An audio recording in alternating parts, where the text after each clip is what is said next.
Halo teman-teman, hari ini kami akan menjelaskan proyek sistem tata surya kami. Sebelum itu, perkenalkan nama saya Wahidayatul Sada dengan NIM 2204585 dan rekan saya.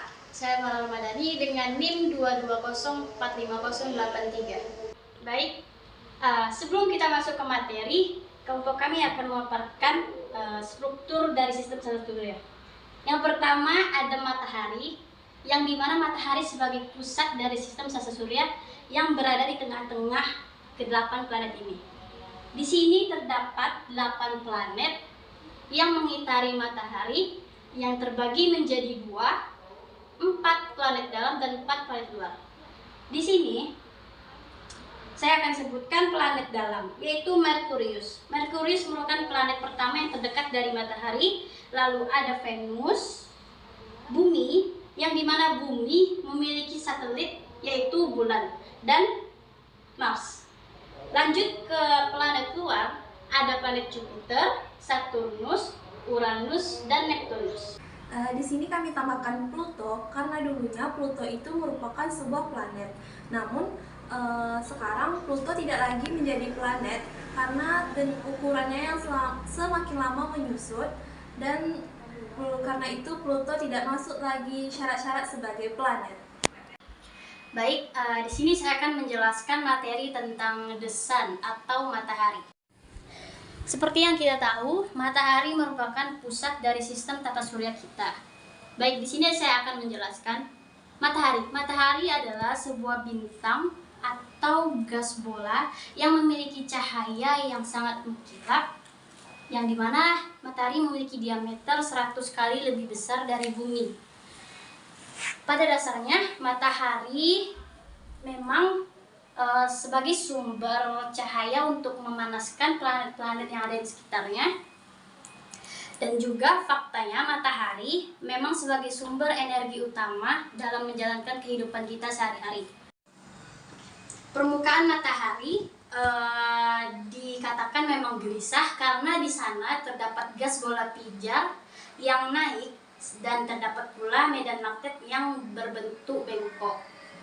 Pada matahari pula terdapat tungku nuklir yang dapat membakar 600 juta ton hidrogen menjadi helium dalam beberapa detik saja, yang dimana ini akan menghasilkan pula energi 100 miliar bom nuklir dalam sekejap.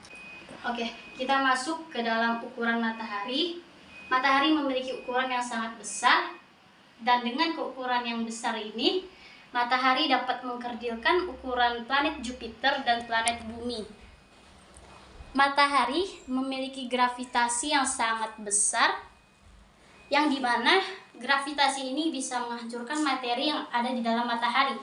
Jika kita hitung permukaan gravitasi matahari, maka akan didapatkan perhitungan permukaan matahari itu akan 30 kali lebih besar dari permukaan bumi. Oke, di sini saya akan menjelaskan tentang interior surya. Yang pertama, saat kita mengamati matahari, maka kita akan melihat gas tipis yang berdensitas rendah yang berada di atmosfer luar matahari. Di sana terdapat atom-atom yang berdekatan yang mengalami penyerapan cahaya dari lapisan yang lebih dalam lagi. Akan tetapi pada lapisan-lapisan tersebut penyerapan cahaya akan lebih lemah, dan cahaya yang diserapkan akan terbang bebas ke ruang angkasa karena pada lapisan-lapisan tersebut gas-gas matahari akan berubah dari yang sebelumnya transparan menjadi buram, yang dimana ini akan menghasilkan sesuatu lapisan yang kita sebut sebagai fotosfer atau permukaan matahari yang terlihat. Lalu massa matahari yang jauh lebih besar menyebabkan kompresi gas yang jauh lebih besar pula, sehingga ini akan menghasilkan kerapatan permukaan matahari 100 kali lebih dari kerapatan dari air. Oke, dan yang terakhir saya akan menjelaskan tentang interior matahari, yang dimana terdapat 5 bagian. Yang pertama ada korona, yang kedua ada chromosfer, yang ketiga ada fotosfer, yang keempat ada radiative zone atau zona radiatif, dan yang terakhir ada convection zone atau zona konveksi. Planet adalah benda langit yang tidak dapat memancarkan cahayanya sendiri, melainkan merefleksi cahaya yang dari matahari. Baik teman-teman, planet terrestrial atau planet dalam terdiri atas 4 planet. Yang pertama yaitu ada Merkurius, Venus, Bumi, dan terakhir Mars. Ciri-ciri dari planet terrestrial atau planet dalam ada 4. Yang pertama yaitu ukurannya lebih kecil, yang kedua memiliki atmosfer yang tipis, yang ketiga penyusunan permukaannya berupa batuan atau benda padat, yang terakhir memiliki jarak yang dekat dengan matahari. Yang pertama yaitu Merkurius. Ini teman-teman bisa lihat, ini Merkurius merupakan planet terkecil di tata surya dan planet yang paling dekat dengan matahari. Merkurius memiliki permukaan kawah besar dengan diameter 112 km. Suhu Merkurius pada siang hari mencapai kira-kira 710 K atau sekitar 820 Fahrenheit. Sebaliknya, suhu malam hari turun menjadi sekitar 80 K atau sekitar 320 Fahrenheit. Yang kedua yaitu planet Venus, merupakan planet yang urutan kedua dari matahari. Planet Venus merupakan planet yang paling panas di tata surya, memiliki suhu sekitar 450 derajat Celcius. Dan atmosfer Venus yaitu berupa karbon dioksida yang jauh lebih padat dan lebih panas dari bumi. Rotasi Venus yaitu sekitar 243 hari dan periode revolusinya sekitar 225 hari.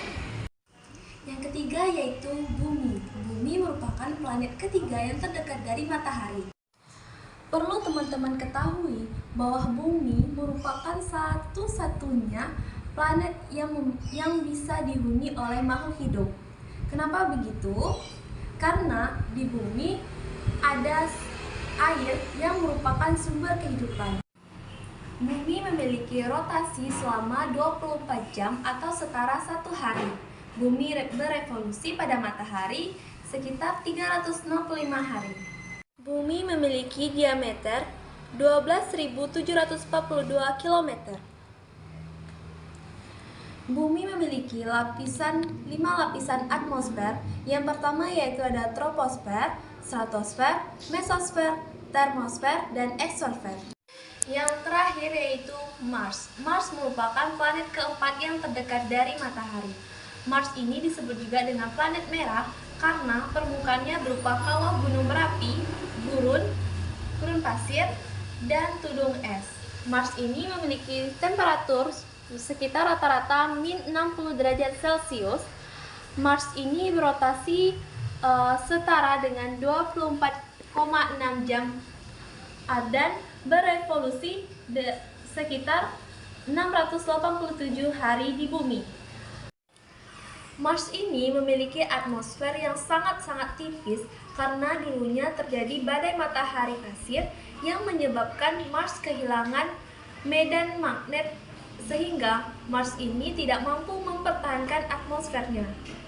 Baik teman-teman, itu tadi penjelasan dari proyek tata surya kami. Saya Farla, saya Dia. Kami pamit undur diri. Sekian, terima kasih.